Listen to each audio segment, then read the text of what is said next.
আজ তোমাদের পুরুলিয়ায় একটা খুব বিখ্যাত গ্রামের নাম আমি তোমাদের বলবো, সেটা হলো মুখোশ গ্রাম। আর শুধু বলবো না, তোমরা গ্রামটা দেখেও নাও। কত রকমের হাতের কাজের জিনিস এখানে বিক্রি হয়, মানে ওরা নিজেরাই সেটা তৈরি করে, মুখোশগুলো তৈরি করে তার মধ্যে চোখ, নাক, মুখ, নানান ধরনের ছবি আঁকে।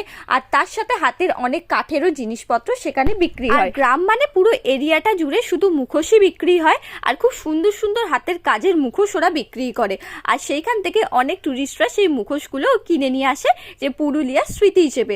আর তার মধ্যে আমিও কিন্তু ব্যতিক্রম হইনি, আমিও কিন্তু একজোড়া মুখোশ বাড়ির জন্য কিনে এনেছিলাম। মুখোশ গ্রাম থেকে বেরিয়ে আমরা চলে যাচ্ছিলাম নেক্সট সাইট সিনে। আর সত্যি বলতে নেক্সট সাইট সিনগুলোতে যেতে না খুবই খারাপ লাগছিল।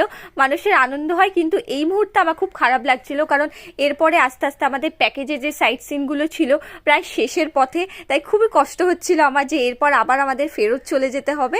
তো দেখা হচ্ছে নেক্সট ভিডিওতে।